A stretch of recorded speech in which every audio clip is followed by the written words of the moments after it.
See, how many of you are from weekend batch 1? Feb weekend. Okay, that is 2. Okay, Akshay and 1, 2, 3. Okay, you're from October weekend. Okay, all the others are from June weekend. Okay, so with this information, we'll start with our first chapter. Okay, what was the first chapter that we discussed in the last class? Anybody who are attending this class for the first time? 1, 2. First economics class. Okay, but this is not your first my class. Okay, we know each other very well.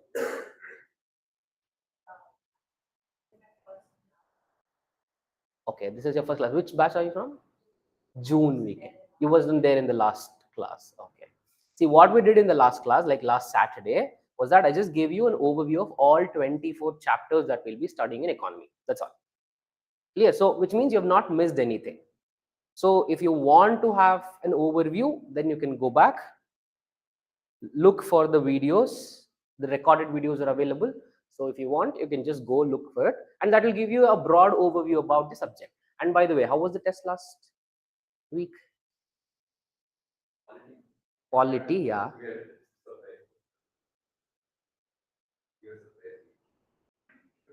Yeah. So it was okay? Okay. What was the first chapter? Models of economy. See, how we'll be going through the subject is every chapter till 15th chapter, which are important for both prelims and mains. I'll be giving you an index before we start the chapter. Okay, index in the sense, what are the subheadings that we'll be talking about in this particular chapter? That subheadings might be 10 for some chapters, it will run into 15 for some chapters. So your job is to just jot down all the indexes, all the pointers, all the subheadings, and at the end of the chapter you'll have to let me know whether we have completed everything or not. So this will be like the syllabus. Clear? First subheading, you can make a chapter name, that is models of economy. The first subheading that we'll be talking about is the difference between, first one, difference between economy and economics. Difference between economy and economics. Okay. Second,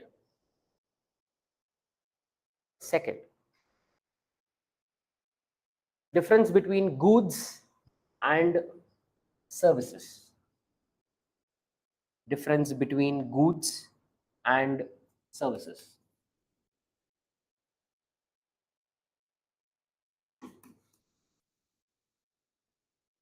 Third, economic agents. Economic agents.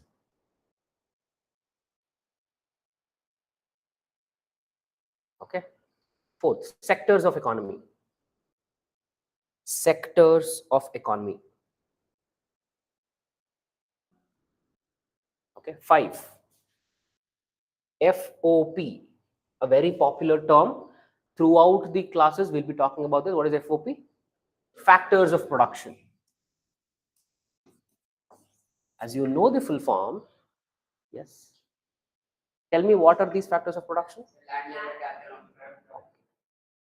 For people whose economy is already done, this is just a revision class for you.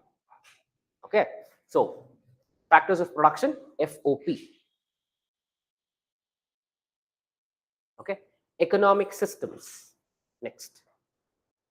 Economic systems or models. Under this, make a note of 3 things: state economy or command economy, state economy or command economy. Second, capitalist. Third, mixed.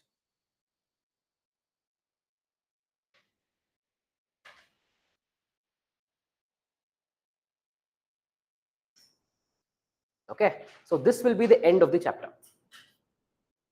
First chapter, just an introduction. See, you will not find this in your reference. Have I told you the reference book in the last class? Nitin Singhania. Okay, Indian economy, Nitin Singhania. You will not find this there. Clear? So this chapter is just an overview about what the entire macroeconomics of the world is, economic systems.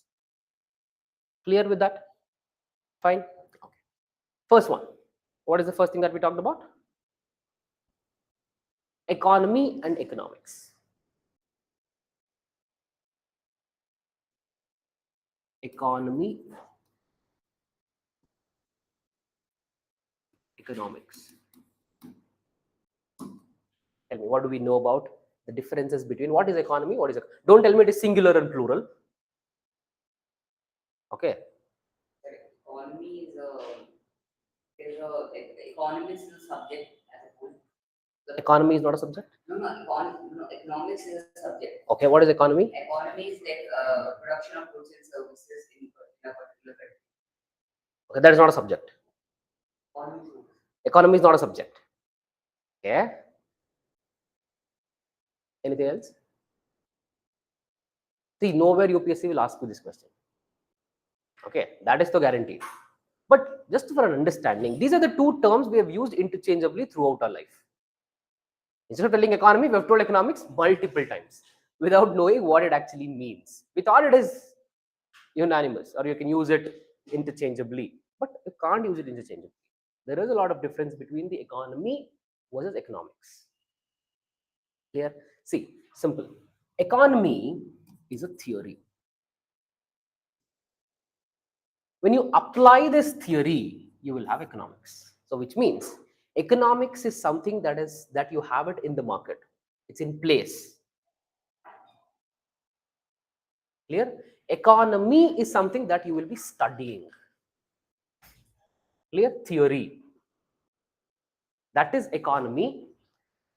So if we define what is economy and how is it different from economics, at the end of the day, everything that economy deals with is something to do with three important things: production, distribution, consumption. Correct? See, wherever you go, whatever economic models you see, how many of you are working here? Okay, half of the class you're working. See, at the end of the day, why do you work? Why do you want money? You want to buy something. Okay, something that you want to buy has been produced somewhere, has been throughout the process of the distribution. You're consuming it. Probably you're something into service sector or someone who's into product based companies. Okay, so you will be producing something. At the end of the day, the entire economic system of the world runs between production, distribution, and consumption. Only these three things. See, because of only these three things, our economy is so complicated. All we are dealing with is just production, distribution, and consumption. So that theory or the model which regulates production, distribution, and consumption, which sets systems in place, standards in place for production, distribution, and consumption, is called economy. Okay, it can be multiple models. See, the entire history, talking from 15th century onwards. How many of you have studied history, like modern history, or heard about something that happened between 15th century, 16th century in India? Industrial revolution, something that happened from the time of industrial revolution till 2023. Okay, how do we define industrial revolution? Okay,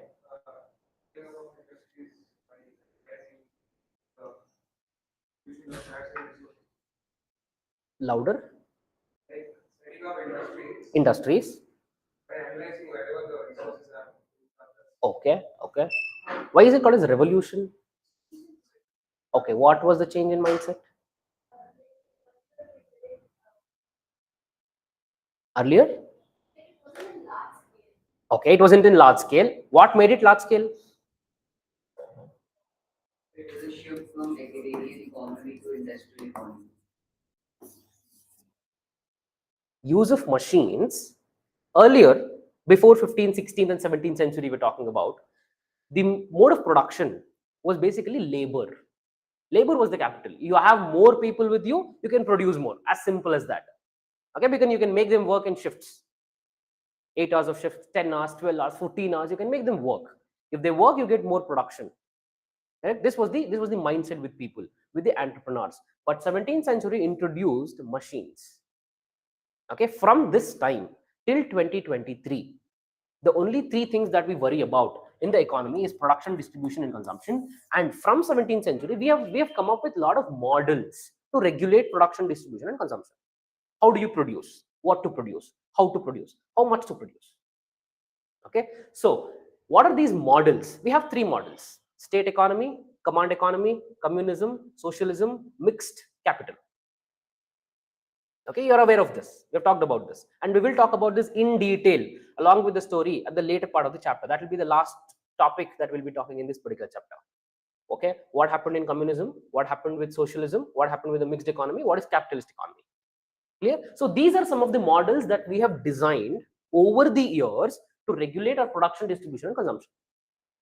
Clear? When you apply these models to one particular country or a state, clear, you get economics.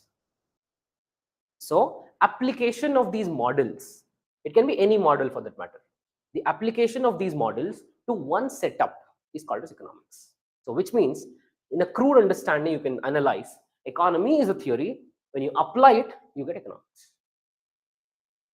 Clear? So you can make a note in your own words, whatever you have understood, with the examples that we have discussed. Okay, so that it will become easy for you going forward. Whenever you want to revise, it becomes easy.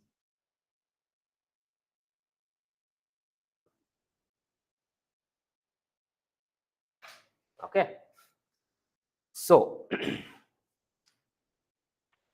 you want me to conclude what we will be talking about with our next 25 to 30 classes, we will not be talking about economics. We will be talking about Indian economy. We don't want what happens when you apply these models. Okay, all we want to study is a theory. Clear? Yes. So this is something that we can justify before we get into the subject. What are we actually studying? We're not getting into the practical applications. Okay. Yeah, we have micro macro. See, the entire economy for the prelims exam is just macro. Okay, we will not be having microeconomics is not at all a part of our syllabus. Not at all a part of our syllabus. Clear? Next. How many are into this product-based companies? You're working, you're producing. Okay, what company are you guys into? Which company are you into? Okay, VLSI. Okay.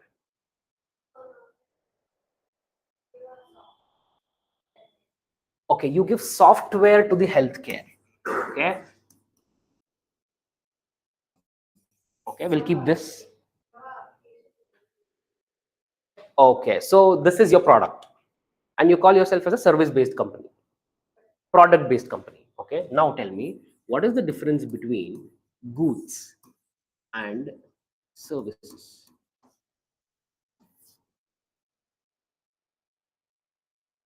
The basic fundamental difference between goods and services.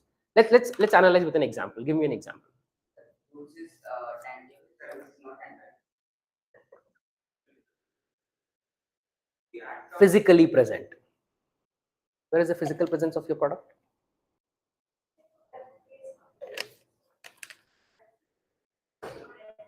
Where is it physically present? Can you feel it? Can you touch it? You see, if it's tangible, these are the, see, I'm not making this statement.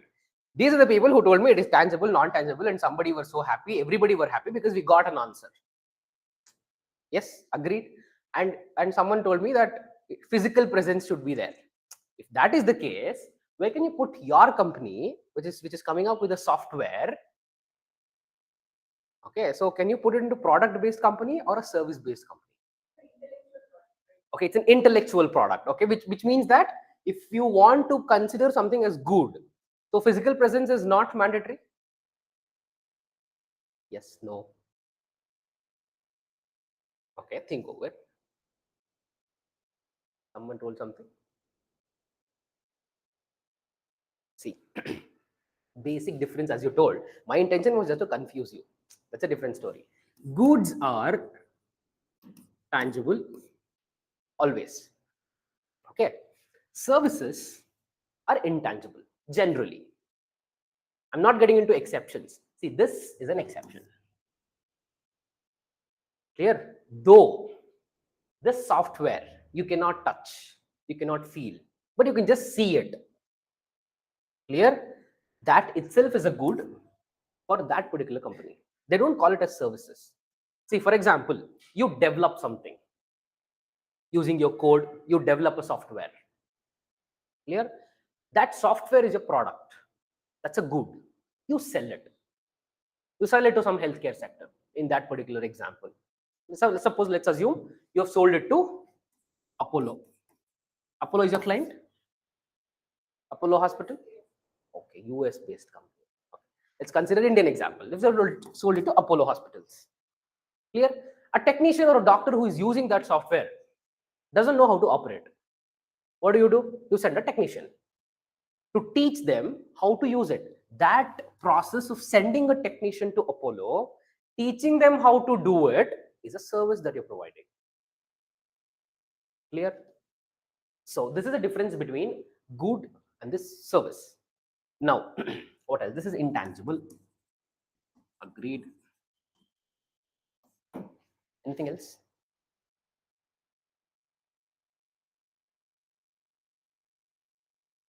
Come out of this example. Let's not worry about the software example. Generally, what are the examples of the services that we on a daily basis consume? Generally, some services that we consume.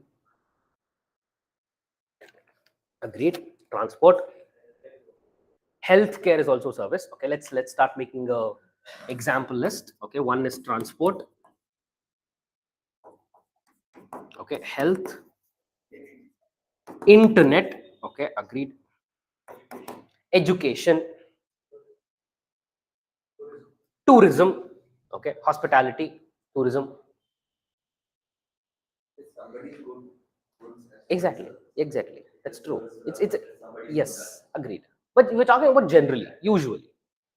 These are the examples of the services that we usually find. So let's take transport. Clear? Forget about the opportunity of you. As of now, we have the internet and you can reserve your seats. Okay, that's a technological innovation that we have. Let's go 20 years back. Suppose you want to travel from place A to place B. Let's take Bangalore to Mysore at 8 o'clock. Okay. 8 o'clock, you want to travel from Bangalore to Mysore. And for us, it's a service. Can this be stored somewhere? Or education. As of now, we're interacting, we're talking. Forget about these technological innovations where the session can be recorded, that can be stored. In the absence of this internet, can this be stored somewhere? Suppose you go to a saloon, spa, you want to get a haircut. Okay, can you store that haircut somewhere before you go and you can just get it, something like that? That's a different story. If you want an artificial hair that you can store. Okay, but if you want to get a haircut, how do you store it? You cannot. Clear? So services can't be stored.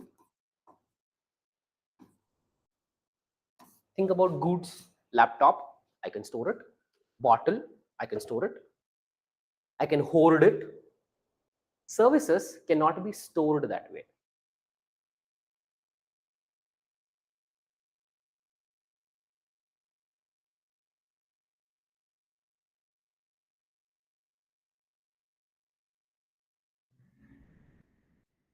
Clear?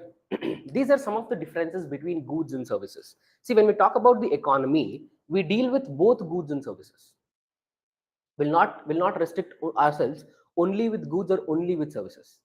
So economy deals with the process of, you can make a note of the definition. What is economy for that matter? The theory or model or model which deals with production, distribution, production, distribution, and consumption and consumption of goods and services, of goods and services is called economy.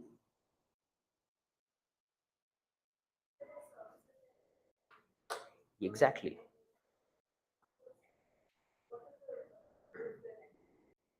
Good in the transport sector is a bus that you're traveling. You can store it. See, one more example, just because you've asked a question. Let's take hospitality or tourism was a service that we talked about.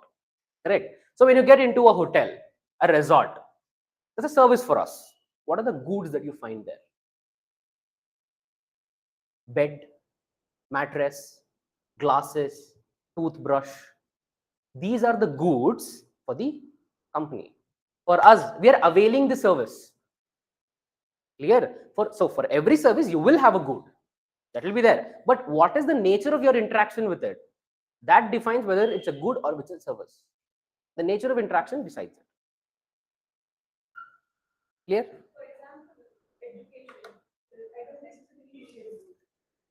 See, my skill itself is a good. The process where I'm interacting with you and conveying with the communication is a service. After the class is done, suppose you have not written something or you have a doubt, I'll be sitting there and you come there and I'll explain you again. That's a service that I'm providing. It's not tangible. That's what. When I told you tangible or intangible, I also told you that it's general. So now what we are doing when you're telling education, we are handpicking the exceptions. Okay, this tangible and intangible are general usually. See, bottle, good, tangible.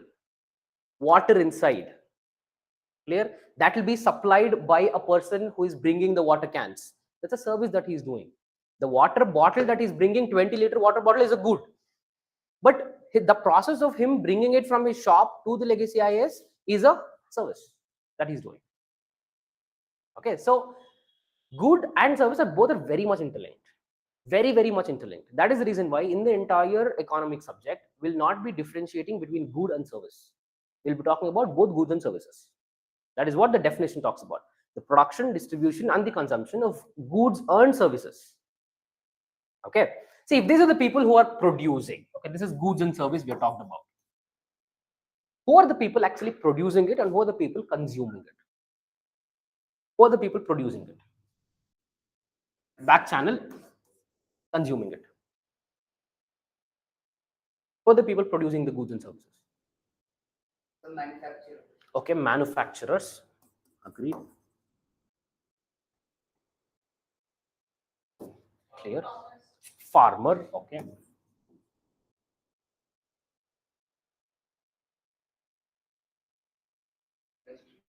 Manufacturer, industrialist.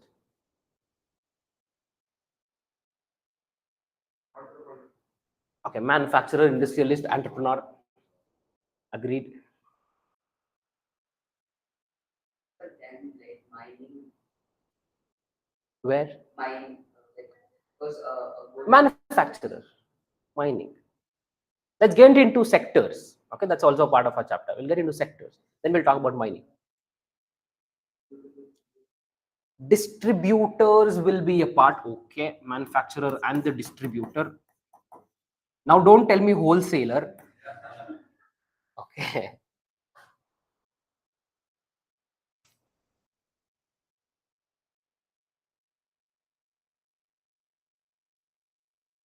Come again. An expert or a professional. Okay, manufacturer, distributor, we'll keep it that way. Why are you guys here? Like, what are you doing here in classroom for? Studying for? Okay. Anything to deal with government? How can you forget government, which is manufacturing? Government is a major manufacturer of goods. That too in India. We can't name government to be very great manufacturing in US.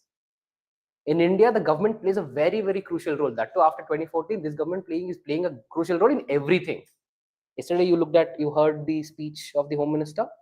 You got to know what happened yesterday in the Parliament. So many laws got they got withdrawn. Okay, there was a draft bill that was presented, okay, to reform the entire criminal justice system. Entire criminal justice. How many of you have the experience of visiting a police station? No, you will not be judged. Don't worry. Okay, why was it? Passport. Okay, law student. Okay, then police station is something that you keep going every now and then. Okay.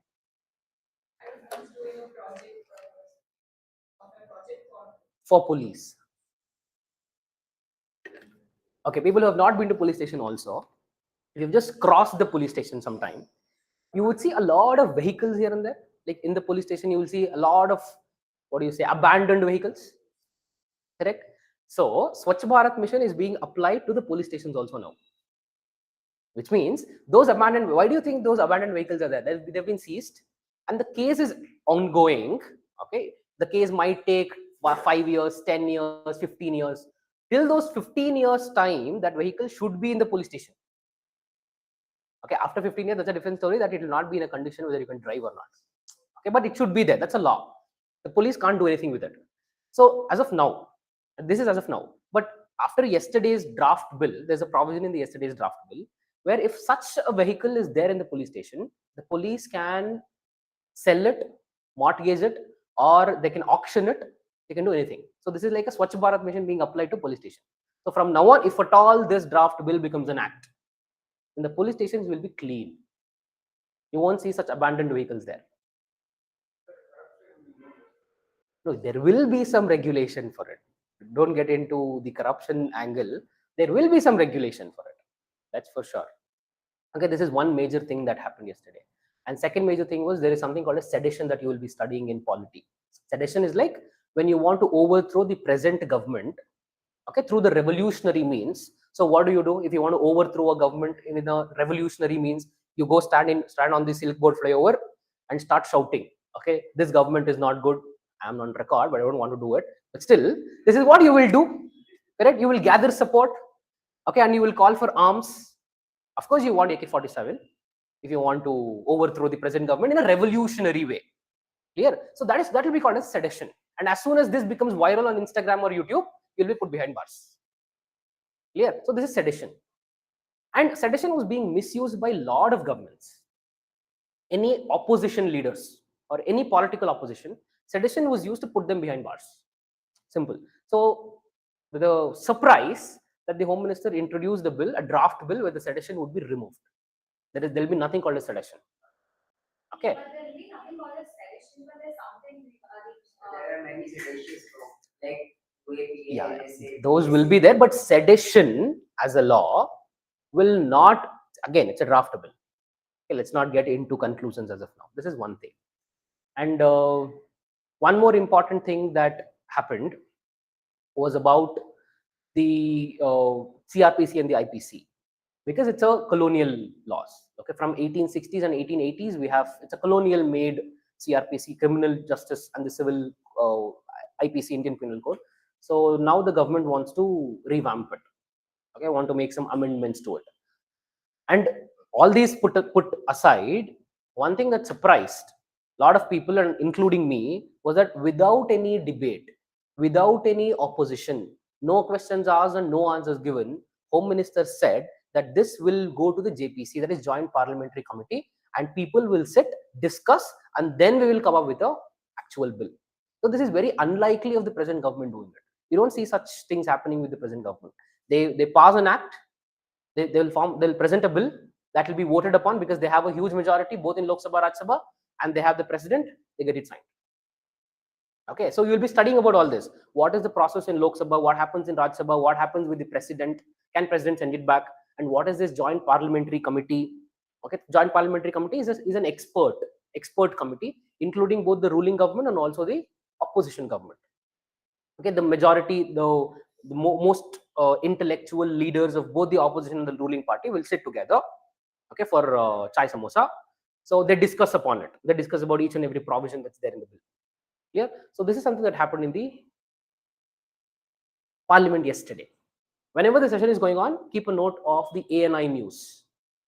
Okay, there's one YouTube government-owned news channel called as ANI. Government has a stake in this. So ANI is the one where you have the live broadcasting happening. Okay, so after this speech is done, so you will have a lot of reports being written. Probably in today's, I didn't go through today's newspaper. Probably in today's newspaper, you will have all these mentioned. And don't get deeper into it because it is just a draft bill. Remember this also. If it's a place of the draft bill, do not give a lot of importance to it. Once it gets passed by Lok Sabha, Rajya Sabha, and get the president assent, that's when you will have to worry much. That's when you will have to read about it. That is when it becomes important. Because it's draft, you will have a lot of amendments happening, and you will have to keep on updating yourself. That's a waste of time. Sir, like yesterday only, there was a bill regarding the appointment of so is that like relevant for our? Very much relevant. See, election commission is a constitutional body that you will be studying in your polity. You will have an entire, what is the reference book that was mentioned for polity? Lakshmikant. Okay, if you get into the index of the Lakshmikant, you will have modules called as constitutional and non-constitutional bodies. Under the constitutional bodies, you will have finance commission, you will have election commission, you will have UPSC and state PCS. Clear? So election commission or election commissioner is a very important office, both from India's democracy point of view and also our point of view, because for our examination. Okay, so that act is very, very important. That bill is very, very important. It will be presented to Rajya Sabha. It's passed in Lok Sabha. So Delhi Services Bill is also important because it's been passed. Okay, so we will have to, and you don't have to worry about which party supported, which party did not support. That's not a part of our syllabus. Here, once it's done, where do you read these bills? Are you aware of Sir, PIB? Any other source? Okay, like you'll have to search a lot for the official gazette. How do you read? For example, if you want to read about Delhi Services Bill, it's been passed. Here, where do you go? How do you read?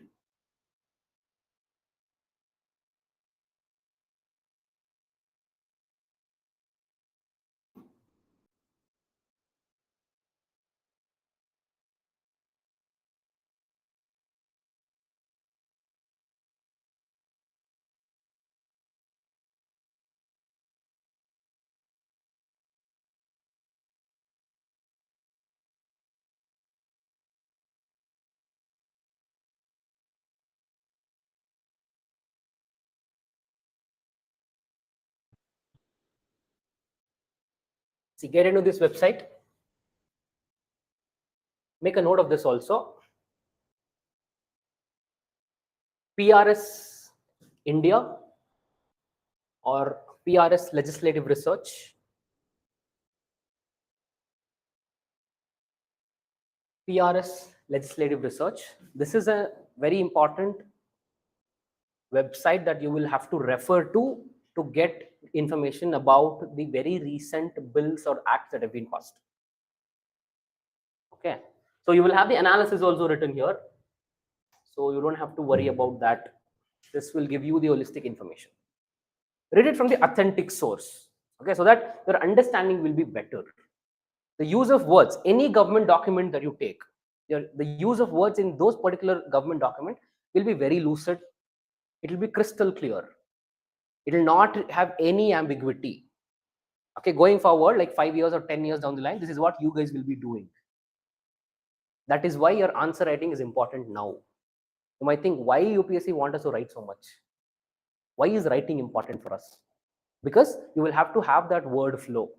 Your answer should not have any ambiguity. For example, you write one sentence, you read it, you understand it in a one way. You give me and I'll read it, I'll understand it in another way. That shouldn't happen. Any government document that you read, you will have this, no ambiguities with particular statements. Clear? So remember this and keep following this.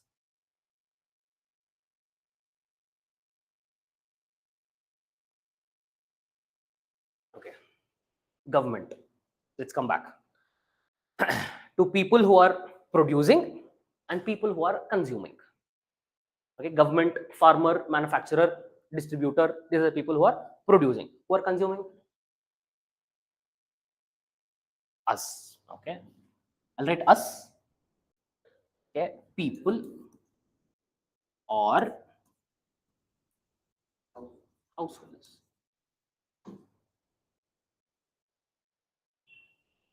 Clear? This becomes a common consumption destination for most of the goods. Let's not get into B2B. Okay, business to business transactions, business to business goods, that's an exception. We'll keep it aside. So, people or households become a very important consumption destination for most of the goods. Can I put it this way? When we talk about a farmer, can I say land is important for the production? If it's a manufacturer or a distributor, can I say resources? What else is important? Machinery. Okay, what do you want? What do you call machinery in a more sophisticated or what do you say? Oh, capital. Okay, capital. What is capital? In a crude way, you can consider it as an investment. Okay, anything? Anything that you need for production? Okay, just because you have capital, you have machines, it becomes on its own. You want labor. You want labor. Okay, what else do you want? You want exactly what an entrepreneur, right? If you don't have an entrepreneur, you have a machine, you have laborers, then who will regulate them? Who will set the systems in place? Here, so you want an entrepreneur.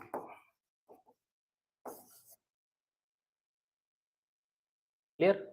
So these four entities, which play a very crucial role in the process of production, are called as factors of production. FOP.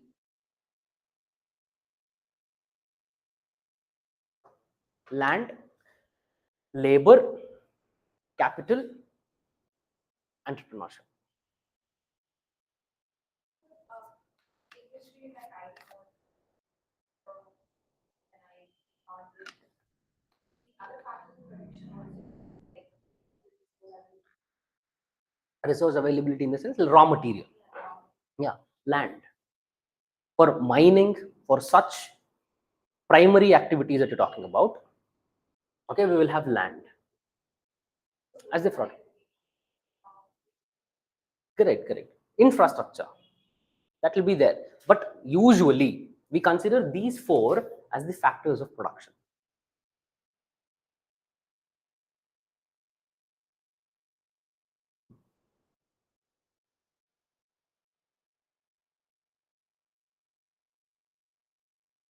Okay. Now, what do these people earn? What do these people earn? Okay, who earns the profit? Entrepreneur earns the profit. Okay, for entrepreneur, when he is engaged in the entire process of production, what will he earn? He'll earn profit. Okay, agreed. What will the labor earn? Salary. Salary. Okay, capital, interest. Land, sale or lease. Okay, rent. Okay, rent. A possible match the following question. Okay, this is the four factors of production. These are the factors of production, and these are the associated economic activities with respect to factors of production.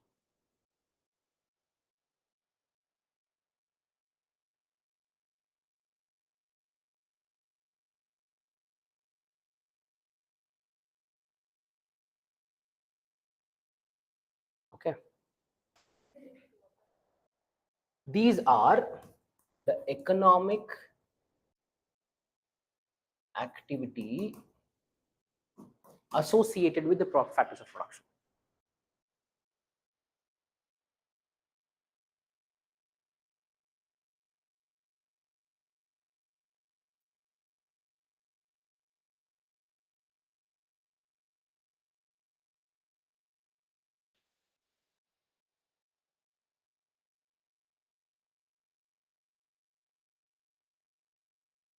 Okay. If these are some economic activities, there should be some non-economic activities as well.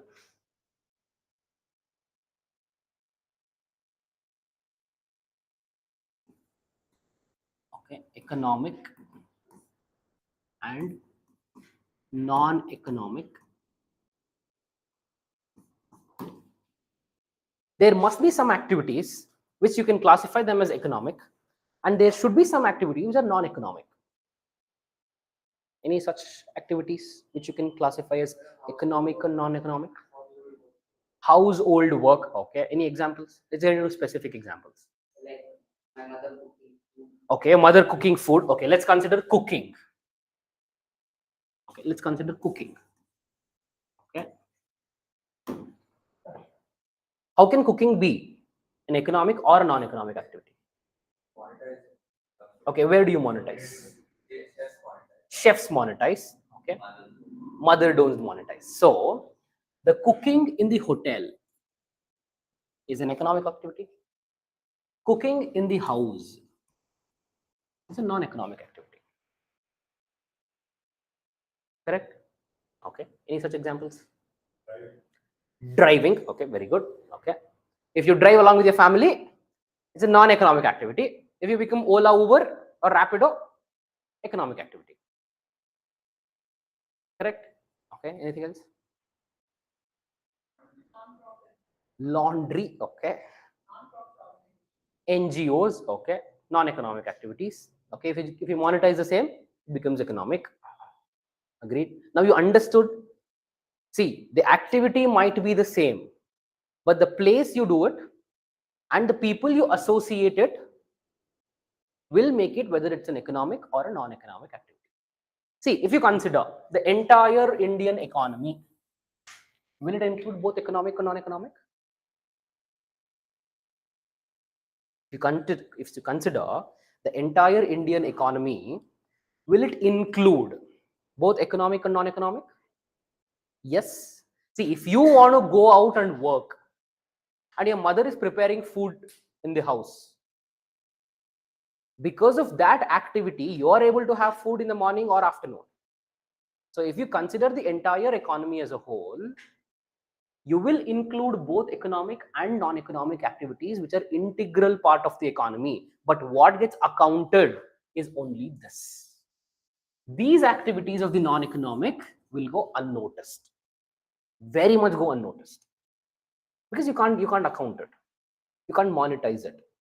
You can't say, or your mother can't say, give me 100 rupees every day because I'm cooking. So that won't be done. Or even if you're driving from Bangalore to Mysore along with your family for a function.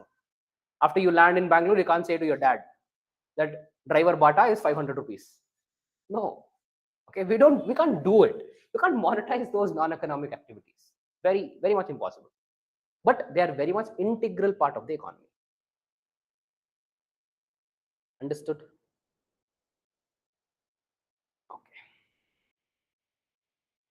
Now, next important subheading.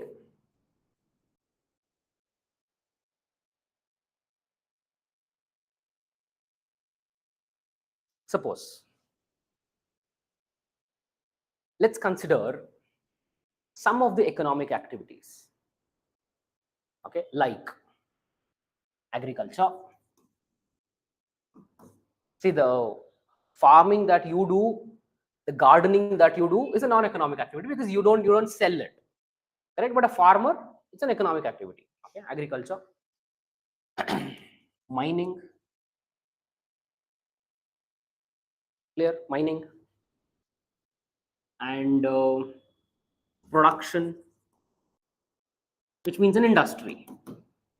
Wherever you want an industry, you should have a service.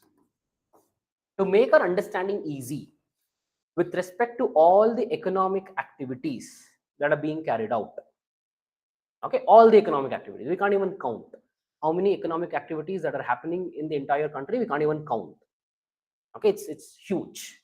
So in order to make our understanding easy with respect to all the economic activities, they have been categorized into something called as sectors.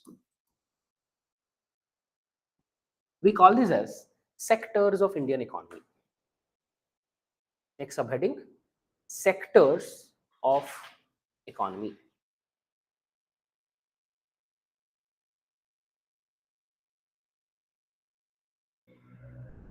You would have heard about the sectors. Some of primary sector. Okay, first one, primary sector. Second one, okay, secondary sector. Third, tertiary sector. Tertiary sector. Okay. Anything else? Okay, let's finish these things first. What are primary activities or primary sector? What activities, what economic activities do we classify it under primary? Agriculture, okay. Mining, agriculture, mining, and you can keep writing the examples. Horticulture. Okay, what is horticulture? What is horticulture?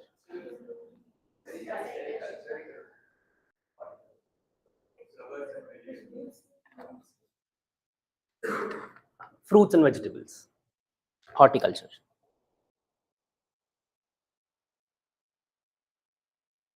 Yeah. Sericulture, animal husbandry, fishing.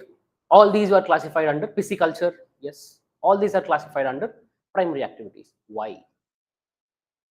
Because you're extracting something from nature. Okay. Producing goods. See, with all these activities that you've written down, you're directly interacting with nature. Your interaction is directly with nature. When you're carrying out agriculture, your interaction is directly with the land. When you're mining, it is directly with the land. When you're into horticulture, it is directly with the land and the plants. If it's sericulture, it is directly with the nature, worms. Correct? So all the primary economic activities, you will have a direct interaction with the nature. Okay, any activity for that matter, which you will involve directly with the nature, are classified under primary. Clear? You've heard about quarrying. What is quarrying? Quarries. Who is the one who is very well known for quarries in Karnataka? Who is this?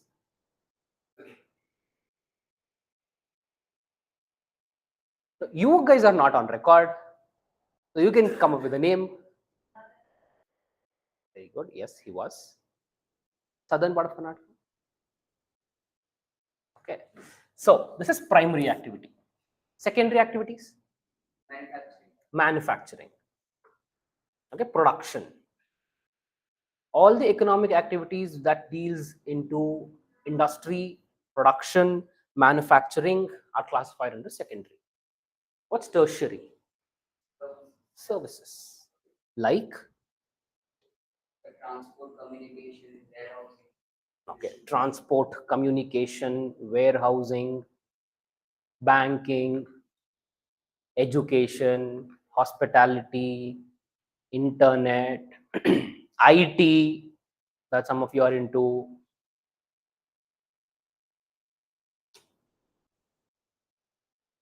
Okay, this is with respect to the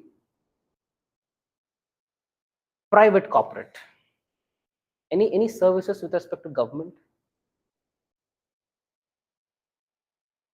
Police, very good. Court, okay. Criminal justice, okay. Justice delivery system. Anything else? Civil services, the entire civil services, not just the police, the entire civil service comes under, see, name itself says it's service sector. Clear? Governance, the entire system of governance in place, part of the service sector. Clear?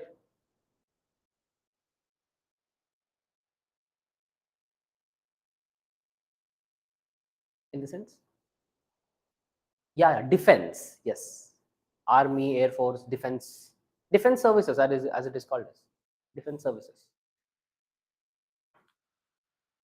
Clear.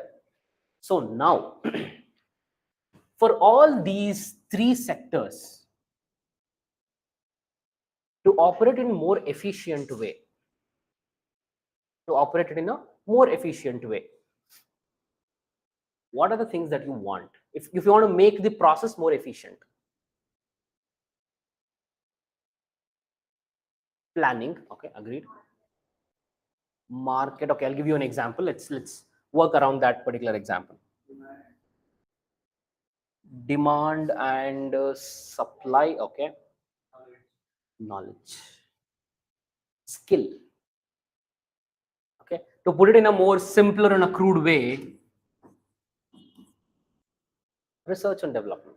See, if you want to make any process more efficient, all you want to know is how do you do research and development? How do you develop it?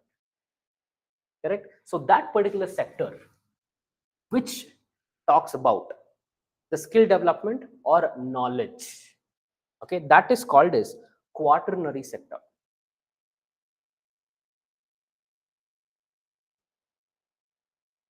Quaternary sector talks about knowledge.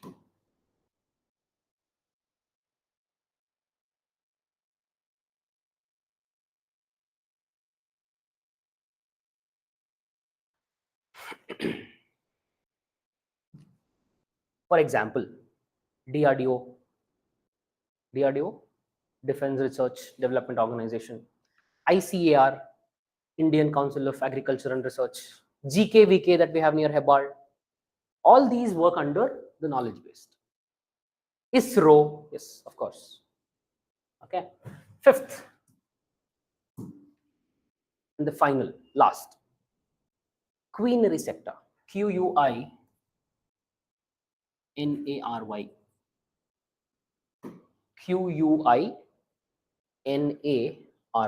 queenary sector.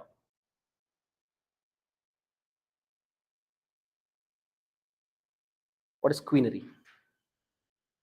What is something that is missing with all the activities? Decision making, expertise. So that group of people who are involved in the process of decision making come under queenary sector. Like for example, Home Minister and Prime Minister with the government. Okay. Clear? And if you take a firm for that matter, CEO, MD, board of directors, these are the people who actually come into decision making process.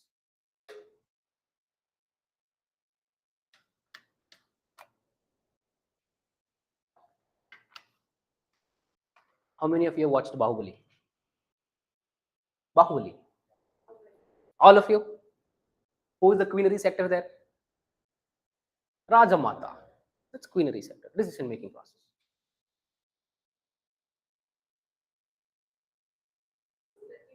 More a role than a sector itself. It is a role, yes, of course it is a role, but we classify everyone who is into such role as a queenary sector. Okay, for one particular individual, in one particular firm or one particular setup, it might be a role. But for a different individual who is in a different setup, it's a different role. So everyone put together collectively, it's a queenary sector. When you say, let's say, example, the tertiary sector, you have, let's say, hospital, this is a service provider, hospital, and there is an MD there, right? Correct. To be the decision making. Exactly. So when you say hospital as a service, wouldn't everything come in the tertiary sector? It will come, it will come, but his role is very much different. He's not enjoying, or he's not working there as a nurse, or he's not into a full-time doctor who is just attending patients. He's also attending patients, but along with that he's also into decision making. So you can classify that particular MD. Okay, for example, I'll give you one more. How many of you have attended Sagar sir's class or Pawan sir's class? Polity, correct? See, Pawan sir is also the owner, he's also the teacher, correct? When there is an announcement that all the teachers have to assemble in classroom 4, Don't you think Pawan sir will come? He will come because he is teaching. He is a teacher. So tertiary sector. If at all there is an announcement, only the people who are into decision making in the Legacy IAS should come to classroom 4. Even then he will come. Queenary sector. Here, if he is an MD of that particular hospital and if there is an emergency that he will have to attend, he will perform the role of a doctor. When there is a need for him to make some decisions, he will make the decisions. So that aspect of the individuals where they're into decision making process are classified under queenary sector. Prime Minister will also go to office. Even there he'll conduct his particular work. But if there is any decision making process, he's into it also. And he'll be into party decisions also. BJP, for that matter, has to come up with some decision making process. Who should get the ticket in Karnataka? Who should not get the ticket in Karnataka? He will play a crucial role in that also. Multiple roles.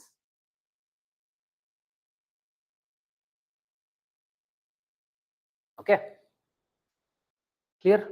So in order to regulate these sectors, primary, secondary, tertiary, quaternary, and also queenary. See, we talked about economic activities. These economic activities will play a crucial role in the growth and development of a country. Agreed? This statement is making sense. The economic activities will play a very crucial role in the growth and development of any country. You take Pakistan, you take Sri Lanka, you take India.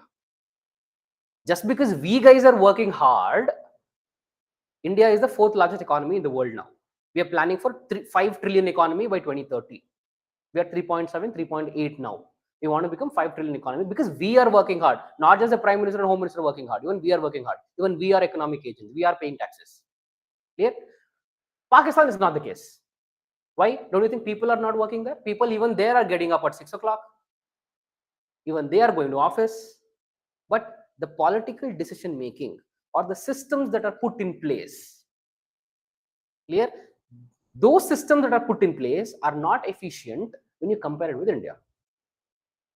Clear? So these economic sectors, if you want them to perform efficiently and if you want them to deliver in the way that they can contribute to the development of the country, you need systems in place. Okay, this is what is the economic models. So when we talk about the economic models, we have classified the economic models into 3 broad aspects.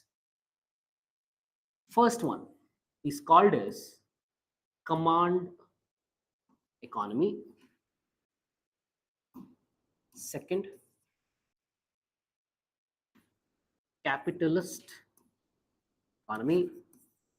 Third, mixed economy. Clear? We talked about economic agents.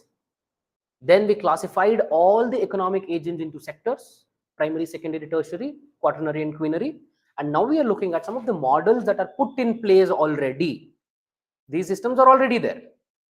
Okay, our job is to pick the best one for us and adopt it for the Indian scenario. Even our political leaders have already done it. So now our job is to justify their decision. Okay, just to understand what went in their minds when they came out with these decisions. So these are the 3 economic models, popular 3 economic models that are present in the world. Clear? You've heard about these terms somewhere, sometime?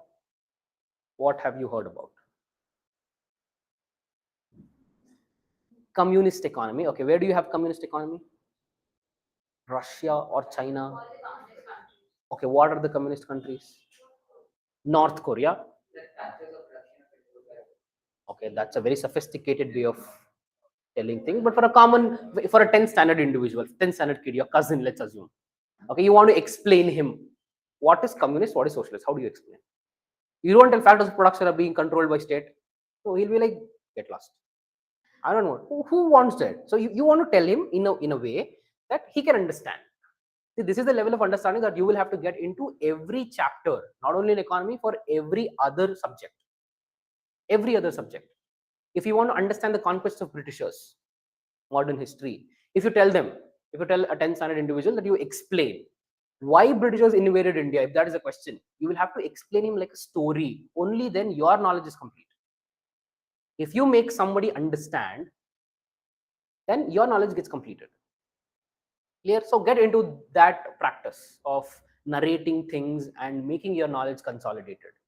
So if I ask you, like, what have you heard? See, I'm not telling anything. I'm just extracting answers from you. Okay, crowd work. So, okay, you told communist economy. Okay, where do you have communist economy? Russia and China. Okay. China, Russia, Vietnam, North Korea. Okay, you don't have it in India?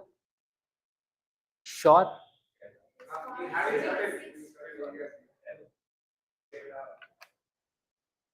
Okay, we have it in Kerala. Okay. You have communist economy in Kerala? Ideologies, maybe. Okay. Now, our job is to understand what these ideologies are and what gave rise to these ideologies. That's a story. Clear? Understood? How did we land up here? What are we even talking? I don't want you to get lost. Okay, just because few people are answering, I don't want people to get lost. Like, I don't know, just telling stories, we're just writing. No, I don't want that to happen. You should have a connect from the first topic that we started till here. Yes, we started with the economic agents, economic activities. We listed down some of the non-economic activities, and we also concluded the economy will include both economic and non-economic, but non-economic will not be accounted. Economy, we will get accounted, and we will talk about all the economic accounted activities in our second chapter, that is national income accounting. Okay, so we just moved forward and we classified the economic activities into sectors. And now we are looking at, in order to make sure that these sectors work in a more efficient way, depending upon the founding fathers of one particular country or the majority people supporting them, few countries around the world are following these three popular economic models. So in the state economy, we have two different types of state economy or command economy. What can you understand with the term command economy? What is command? Order. Okay, power, order. So two parts of the command economy. One is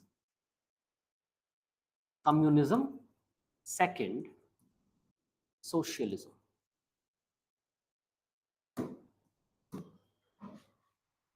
So don't confuse this with communalism. That is religion based. Communalism. You will get confused going forward because you are hearing these two terms for the first time, like together. Communist you heard, communalism you have heard. So now communism and communalism, just a in between. Okay, there are chances of you getting confused. Don't get confused. Remember this. Now, where do you see this communism and socialism? Where do you see? Where do you see socialism? Okay, what is socialism? Socialism, Fabian socialism. Jawaharlal was Socialism? Fabian socialism. Okay, how do you see? I'm a 10th standard guy. Okay, tell me what is socialism and what is Fabian socialism? Socialism means that some like majority of the part is controlled by the government. The Okay. majority of the services are controlled by India is socialism. India follows socialism. We have BSNL. We have NHIA. We're building roads. Correct. ONGC, Indian Oil, DRDO, ISRO. Everything is by the government.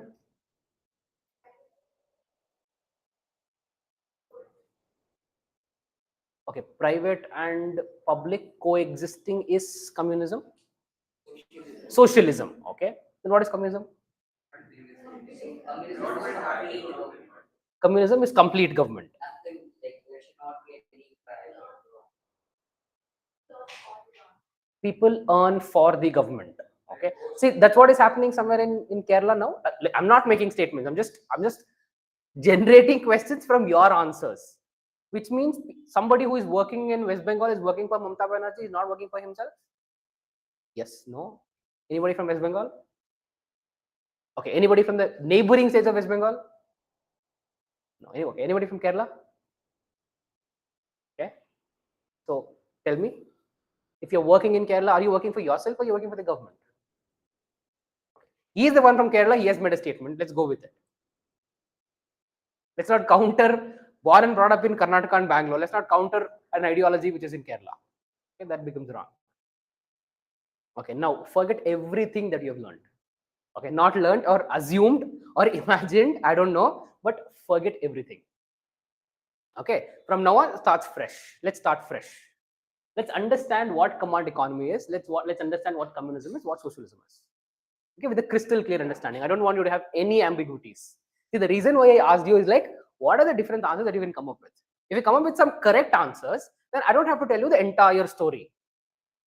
Correct? So now, let's start from the scratch. See, the story goes back to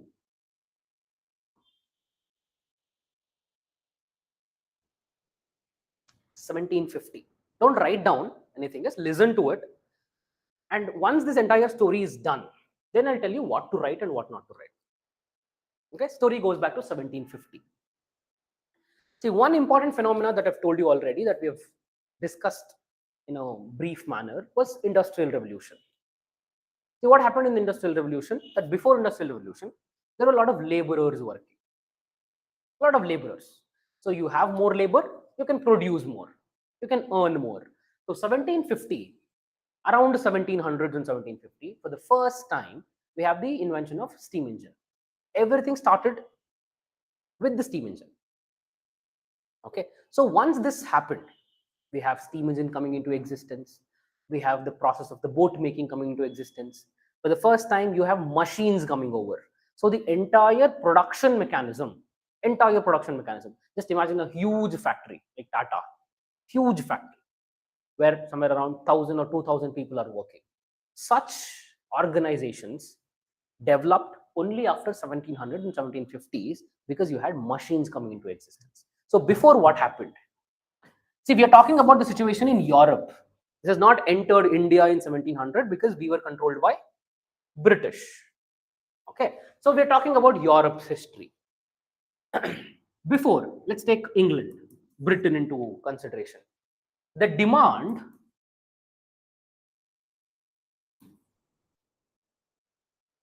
any popular shirt brand that you wear? Levi's. Okay. Let's take Levi's. The demand for every month in Britain for the Levi's shirts were 10. It was 10 shirts that you want.